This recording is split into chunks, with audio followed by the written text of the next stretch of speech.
নমস্কার, তোমাদের সবাইকে সানা স্মাইল এডুকেশন সেন্টারে স্বাগত জানিয়ে আজকের ক্লাসটি শুরু করছি। আজকে তোমাদের সঙ্গে আলোচনা করব তোমরা যারা দশম শ্রেণীর পরীক্ষার্থী, তোমরা যারা 2027 সালে মাধ্যমিক পরীক্ষা দেবে তোমাদের জন্য আজকে সমাধান করব রায় মার্টিন প্রশ্নচিত্রা থেকে ভলিউম 1 এর ভূগোল বিষয়ে মডেল নাম্বার 1, অর্থাৎ তোমরা যারা ফার্স্ট ইউনিট টেস্ট পরীক্ষা দেবে তোমরা আশা করি দেখবে, উপকৃত পাবে। চলো দেরি না করে মূল বিষয়ে যাওয়া যাক। দেখো, প্রথমে দেওয়া আছে গ্রুপ এর কি প্রশ্নগুলি, বিভাগ কয়। হ্যাঁ, দেখে নাও। একে আছে ভূমির সব উচ্চতার সাধারণ তল গঠনের প্রক্রিয়া হলো উত্তরটা লিখবে পর্যায়ন, অপশন সি। দিয়ে দেখো ভারতের একটি পিরামিড চূড়ার উদাহরণ হলো উত্তরটা লিখবে নীলকণ্ঠ শৃঙ্গ, অপশন এ। পরবর্তী দেখো মাশরুম শিলা বলা হয়, উত্তরটা লিখবে গৌড়কে, অপশন এ। পরে দেখো ল্যাটেরাইট মৃত্তিকা অন্যতম ফসল হলো উত্তরটা লিখবে চীনা বাদাম, অপশন না ঘ।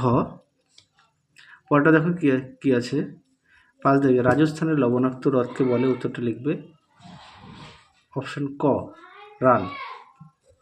পরবর্তী দেখো 6 দাগে ভারতের প্রমাণ দ্রাঘিমা রেখার মান হলো, উত্তরটা লিখবে অপশন ক।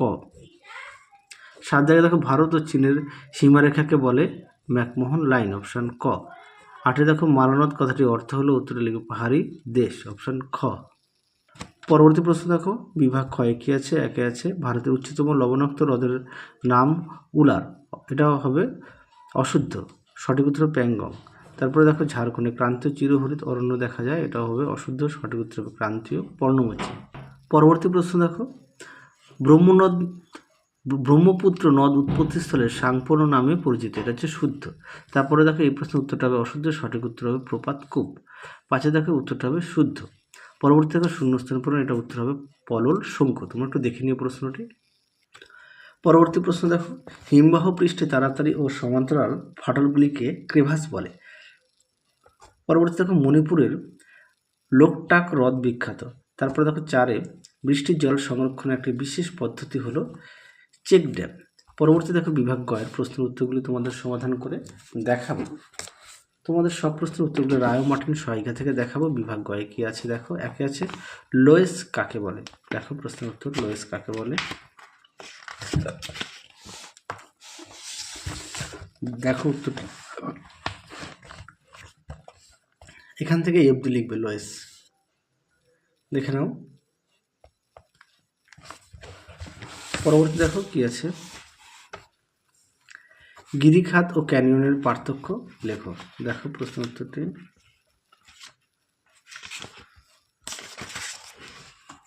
দেখো গিরিখাত ও ক্যানিয়নের পার্থক্য সুন্দর করে দেওয়া আছে, দেখে নাও। অবশ্যই বিষয়গুলো উল্লেখ করবে।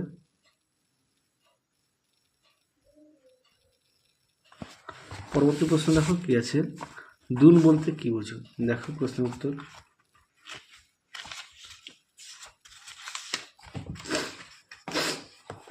দেখো দুন বলতে কি বোঝো।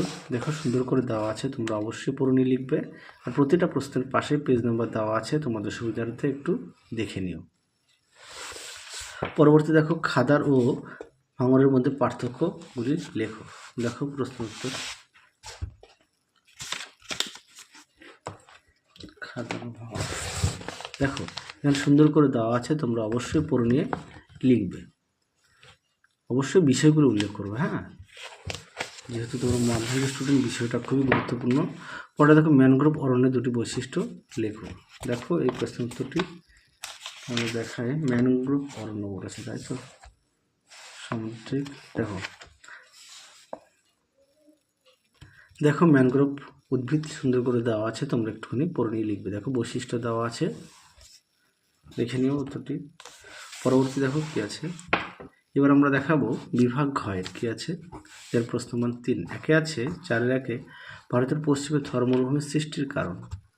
দেখো প্রশ্ন উত্তর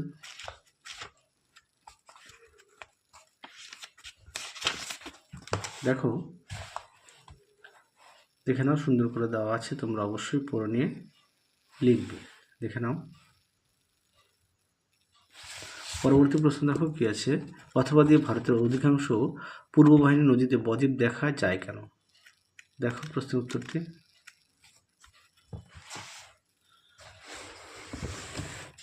দেখো প্রশ্ন উত্তরটা সুন্দর করে দেওয়া আছে, দেখে নাও। বলছি একটু মোটা তো একটু অসুবিধা হচ্ছে দেখাতে, তোমরা একটু কষ্ট করে দেখে নিও।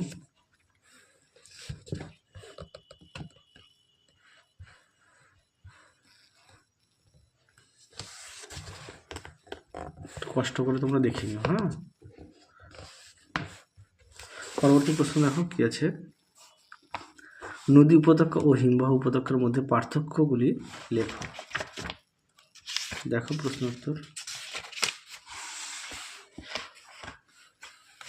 দেখো দেখে নাও। অবশ্যই বিষয়গুলো দেওয়া আছে, তোমরা বিষয়গুলো পড়বে।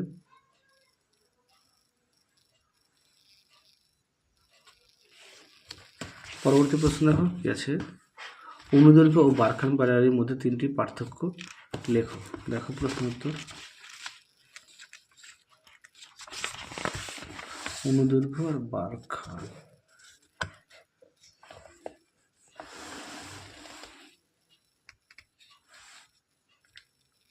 দেখো এখানে দেওয়া আছে অনুদৈর্ঘ্য বালিয়ারি আর বারখান, দেখে নাও। পরবর্তী দেখো কি আছে, বিভাগ উময়ের 1-5 আছে, বায়ু ও জলধারা মিলিত কার্যের ফলে গঠিত ভূমিরূপগুলি পরিচয় দাও। দেখো এই প্রশ্নের উত্তরটা তোমরা এটা লিখতে পারো, দেখে নাও।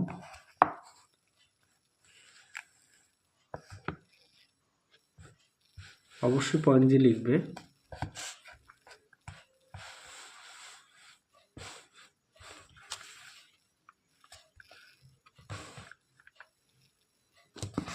পরবর্তী প্রশ্ন দেখো কি আছে, 5-2 পৃথিবীব্যাপী জলবায়ুর পরিবর্তনে গঙ্গা, পদ্মা, মেঘনা বদ্বীপের সক্রিয় অংশকে কিভাবে প্রভাবিত হয়েছে তা উল্লেখ করো। দেখো এই প্রশ্ন উত্তরটি বিশেষ সাত। দেখো প্রশ্নটি এখান থেকে শুরু, নিচে দেখো উত্তর, দেখো উত্তরের বাকি অংশটুকু দেখে নাও।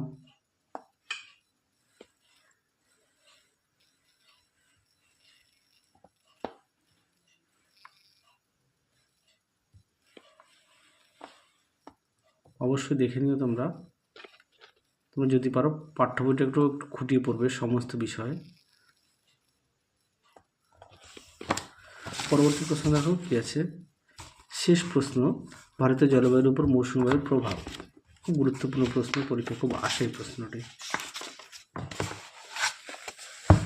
দেখো প্রশ্ন উত্তর সুন্দর করে দেওয়া আছে, তোমরা অবশ্যই পড়ে নিয়ে লিখবে। দেখো উত্তরের বাকি অংশটুকু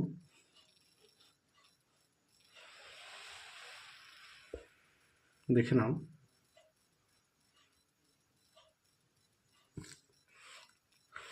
তাহলে চলো আজকের মতো এখানেই সমাপ্ত করছি, আবার দেখা হবে খুব শীঘ্রই তোমাদের পরবর্তী ভিডিওতে।